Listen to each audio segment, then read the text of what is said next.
Hi everyone, this is Jim. Welcome to this postmortem of my Blitz game number 966. I started off here with e4 and my opponent went to e5, playing classically, grabbing some space in the center. I play knight f3, attacking the pawn, and he plays knight c6, defending. So this allows me to play bishop b5, the Ruy Lopez, and so I like to play that. And here he plays d6, which is the Steinitz defense. It's a little bit rare, although I never got a whole lot against it. But I just wanted to mention that the top choice here, a6, and knight f6 are the most popular ways of playing knight f6, the Berlin defense. But what I wanted to mention was after a6, the bishop drops back. Then you can play d6. You can see it's actually the second choice in this position. It's a pretty decent defense. I've played that way myself. That's called the modern Steinitz defense. Maybe a slightly better way of playing this position if you want to try something similar to what black was doing here. But he went with d6 right away.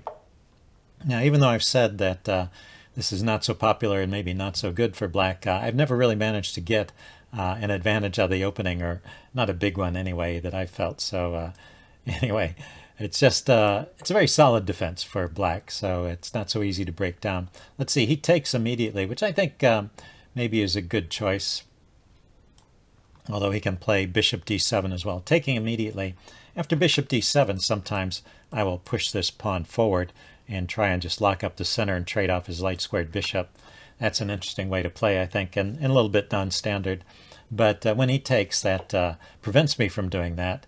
And let's see, I do have the choice of taking back with the queen because he hasn't played bishop d7. I wasn't aware of that move order wrinkle.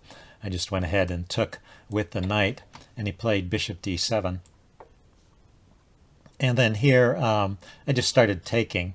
It's more common if you're going to take with the bishop, because after I take with the knight, he could take back with the pawn, and then I would have to waste a tempo moving my bishop. So that's probably best play. Now you can see in the opening book they prefer to just leave the tension here and either castle or develop. Well, castling is a developing move too. Either develop the knight or castle. Just play a developing move here. And you can play that way. I just, in my own experience, I never got much out of the position that way. So I just decided to start taking. So I took with the knight first. And if he wants to get a decent position here, I think taking with the pawn is the better way to do it. I looked at this with the chess engine. It actually still leaves white with a slight edge here. The most popular move, well, there's only one game, bishop d3. All these are rated as slightly favorable to white by the chess engine. It actually preferred dropping the bishop back to a4, so that might have been an interesting way to play. But anyway, let's go back with the game. Let's go back to the game. He didn't take with the pawn. Well, okay, so first of all, yeah, normally you take with the bishop here to avoid that. You keep the knight, and assuming he takes back with the pawn, he's got this, you have a knight versus a bishop, and he's got this funny pawn structure over here. But I just took with the knight, and instead of taking with this pawn and gaining tempo on the bishop, he took back with the bishop. And so we're in this position where white still has an edge, but it's a pretty small edge. You can't really expect much play against these weakened pawns because they can go forward either this way or this way. Different ways for black to set up. Black also gets an open file, so it's not a terrible position for black. I just castled here. He went knight f6. And then after some thought, I played knight c3, although my thought was not very coherent. It turns out I really don't have to defend this pawn. I was saying in the game, I put the rook here and he can unpin immediately. But of course he can't unpin immediately because the knight is just hanging there. So say I play a move like c4. That was the chess engine's recommendation. If he takes, then boom, he can't save it. He can momentarily defend it with a pawn, but then I can play this move. Let's see, he can gain a tempo with the development, but he's going to lose this knight. So that can't be good for black. It isn't good for black. So what I was saying at this point during the game about needing to defend that pawn is wrong. I had a feeling I didn't need to defend it, but somehow I didn't see that correctly when I was trying to figure out the pin. Anyway, knight c3 is not a bad move. It's actually one of the top choices as well. So it's a developing move, and it also defends the pawn. But strictly speaking, it wasn't necessary to defend the pawn. It's already defended. Let's see, he went bishop e7 now. I went b3, just trying to gain some developing move for my bishop. And we're just out of the book. Actually, we're at the end of the line in the book. There were no games all along. If you want to look at the book line here, you can see there's no games, but it did continue to give moves up until move 9. And after bishop e7, there's just no more moves in the opening book. So we're just out of the book by virtue of being at the end of the line. Not because b3 is a particularly bad move. It's okay, although f4 was the recommendation. The idea here is to play f4 and king h1 in some order. So those were the top two choices, king h1 or f4 at this position. And it makes sense. I think that's a good way to play. But b3 still keeps an edge, so not bad. He castles, go bishop b2, and he goes d5. It seems to be a little bit asking for trouble, opening things up here. I have pretty good development here. Let's see, the chess engine is recommending knight d7. Reposition that knight. Now the knight can come to this good square, although I will probably kick it away with f4, so maybe just kind of sits there and defends the center. The chess engine gives knight a4. I'll just show the line the chess engine is recommending. Rook e8, queen d2, getting the queen off the back rank, connecting the rooks, and bishop f6. So that's the other idea of repositioning the knight. Even if it can't get to the e5 square, it can clear up a square for the bishop and just pose a counter to my strong bishop on this diagonal. So, yeah, reasonable idea. He went with d5 immediately.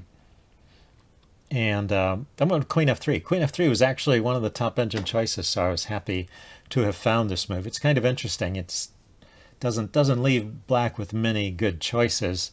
The chess engine actually gives this as the best choice. Go ahead and take the pawn,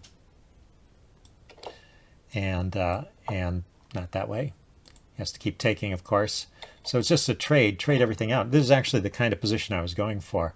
Material is even, but he has these doubled isolated c-pawns, which I can play against the rest of the game. And so it's understandable that black didn't want to play that way. He played a little more actively with d4, and that was kind of what I was expecting. That's the only way for black to try and get some play in this position. So I dropped with my knight back to e2. I played c5, defending the pawn. I went rook a to d1, pinning it and preparing to take it if it comes forward. And then he went knight d... Oh, yeah, is this black's move? Yeah, black went knight d7. It doesn't think actually knight d7 is a good move in this position. It would play queen d7 and just allow me to play this c3 move. But this is good for white. So he's choosing between various bad alternatives, and this does at least pose some problems for white. He's threatening to bring the knight into the e5 square, and I have to worry about that a little bit. And so I did play queen h3, which is not actually strictly speaking necessary, although this is a tricky line. I'm going to give this mostly for grins, I think. The chess engine says c3, which was my plan, can be played here. I should just go ahead and play it. And watch this line. So he goes knight a5, knight e5, hitting my queen. I go queen to g3. Well, one thing I didn't notice is that when I move this queen to g3, I thought, it'd run into the bishop move, but it is hitting his knight, so I'm gaining a tempo on the knight, and so that probably is what makes this line okay for white. If he drops his knight back here, then I can just take that pawn. But there's still tricks going on in this position. He can push the d-pawn forward. And then I was really amazed to see that the best response to this move, which is threatening, it's not only threatening the knight, but then it's also threatening this fork, although it is pinned against the queen. So a lot of stuff going on here. Anyway, the best move here is c4. Opening up another piece to attack the knight, which was really just hanging, right? I could have just taken the knight if that's all I wanted. Let's see. D takes e2. Rook takes queen. Rook takes. And bishop takes knight. So I finally snag the knight. He gets the other rook with check. And then drops his bishop back because that was important. That was a check because I was threatening mate there. And so let's pause. It's white's turn to move here. So that means I can pick up another pawn at least. So I'll be 2 pawns up, and I'll have a queen versus 2 rooks.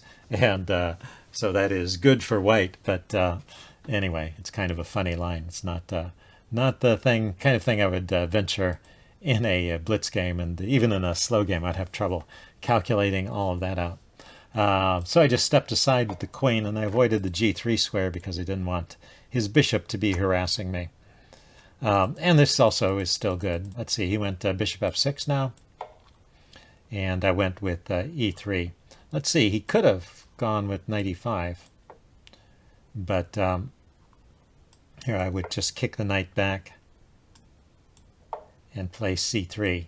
And the chess engine is recommending this line of play, but I can trade queens and just win a pawn here. So he's going to lose a pawn one way or another at this point. He played bishop to f6, played c3.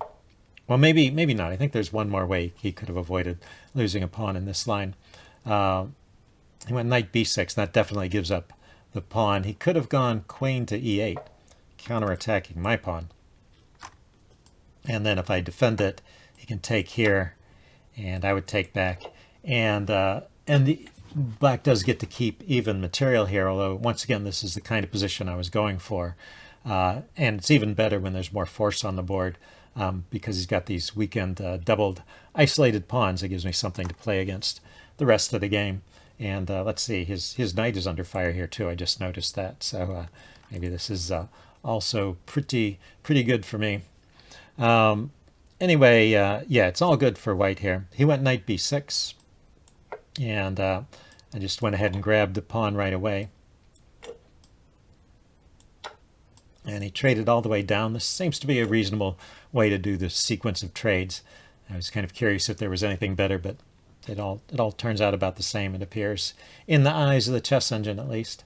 So he brought his queen out to f6. I moved my queen over to g3, eyeing the c7 pawn. Played rook f to e8, so he's piling up on my extra pawn there. I decide to hold on to it. Plays rook a to d8, so very logical play from black here, centralizing his pieces, but he is just a pawn down. Let's see, I go knight f5 here, and he went g6, kicking it, although I don't have to move it right away because of the pin. And so I took this opportunity to get my king off of this diagonal. I didn't want the queen coming here with check, although at the moment, and I have both the rook and a knight covering that square. So actually, it wasn't a big worry, the queen getting on this diagonal with check. And I could have played knight h6 check, and then knight back to g4. And this would have been a good opportunity to get my knight to a better square and chase his queen away when the queen can't come to the e5 square, although it could come in here to b2 perhaps. Anyway, I went king h1. Black traded and continued to trade, and the chess engine approved of these trades. It thought it was a good choice for black to make these trades, and you can see why at the end here. I have to play a move to avoid getting mated, and then black gets to penetrate into my camp. So even though I'm still a pawn up, black has counterplay in this position, so that was a good play. And I went h4 here. Oddly enough, the chess engine likes h3 a lot better, but h4. Maybe the pawn on h4 becomes weak, but it can also support a knight on g5, so pros and cons. But apparently h3 was better. Let's see, and then he went king f8 here. So instead of king f8, he could have penetrated immediately with the queen. And this is a line where I think at the end of the line, black can actually get his pawn back, but white keeps some kind of edge. So say king f8 here, knight to h4. So I guess part of the point of pushing the pawn forward is to give the knight this square. Let's see, queen a5. It's interesting that it's not in a hurry to grab the pawn on a2. hg, and then king h2. And now this pawn is hanging, but also this pawn is hanging. I guess this is a line where white stays a pawn up. Anyway, he went king f8 immediately. I dropped my knight back to e3. Went queen d2 now. And I went with knight to g4. So I got my knight to this better square, but at the cost of giving up some pawns on the queen side. And here he went to f5. And I think after f5, yeah, after f5, I have a winning game. So this, you might say, was a losing move. He had an interesting alternative here in h5. And the thing is, this g4 square was good for my knight while it lasted, but the knight doesn't have a lot of good squares to run to at this point. It can be chased away from most of the squares it goes to. So knight e5 was the chess engine's recommendation. I mean, there's also these other squares. Coming back, well, I can't go to e3. I could come back to f2, but then how do I ever get out? So anyway, knight e5, the logical choice. King g7, getting off the back rank and protecting the pawns. I bring my king up to h2, and black takes this opportunity to snag a pawn. The knight on e5 is in the way of my queen, so I'm not being able to take back on c7 right away. Let's see, if I can play knight c6 here. You can take another pawn, and let's see, I can give a check. King goes over, and I can take on c7, hitting both pawns, hitting this pawn and hitting this pawn. But queen c4 defends, well, this pawn was actually defended by the queen, but queen c4 pins my knight, and I can't take because I'll lose the knight. So queen d6, and so black has actually equalized material here, although the chess engine still prefers white here. Maybe because my knight is closer to his king, so perhaps I can get some play against the king side pawns here. Anyway, it'd be a while to to win that game. So f5 though, this was a helpful move. Actually, pick up another pawn here.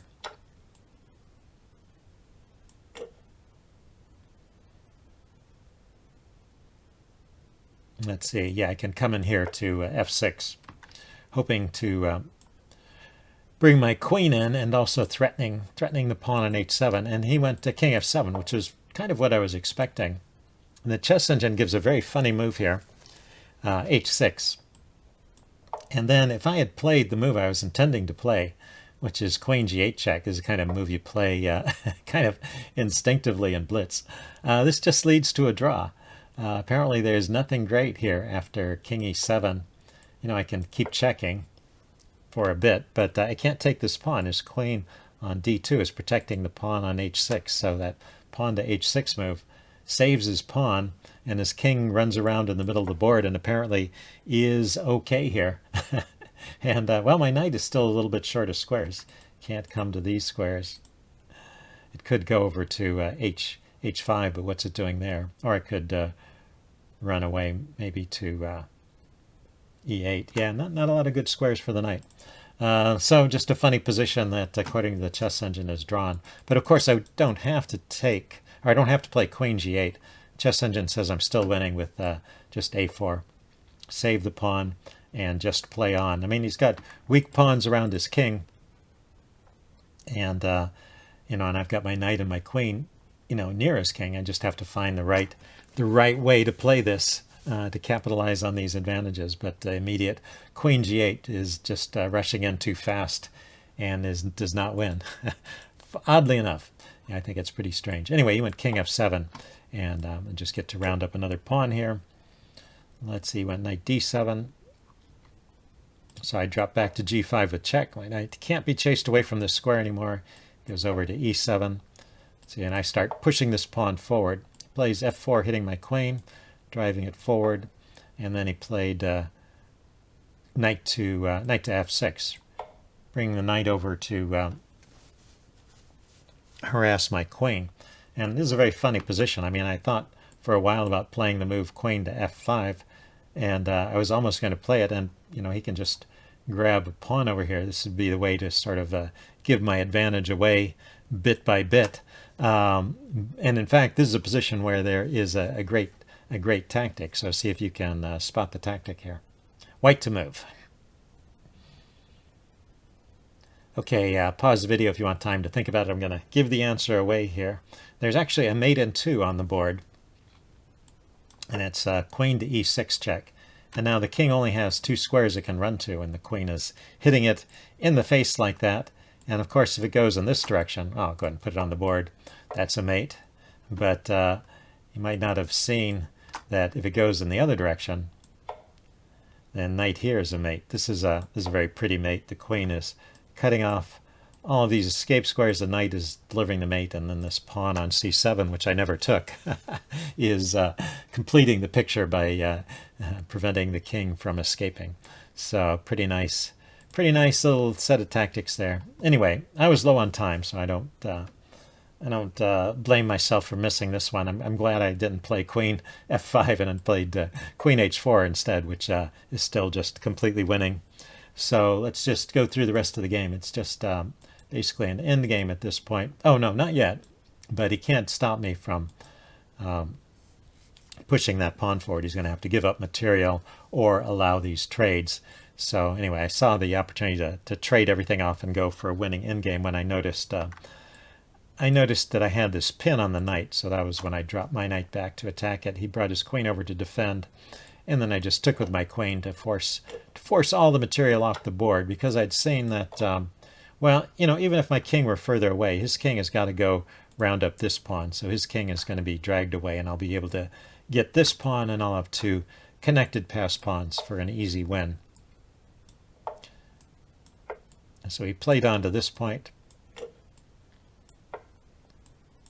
And then he resigned here because, yeah, there's no counterplay on the other side of the board. These two pawns easily stop these two, which are far away from queening in any case. So there's, well, I guess it's important that these pawns can be stopped, because his king is stopping this pawn. So I just have to run him out of moves and then push the pawn through. And so these pawns will advance to a certain point, but no further, and he will be out of moves. Anyway, so that's how the game ended. He resigned at this point. A pretty interesting game. Hope you guys enjoyed it, and I will see you next time. Bye.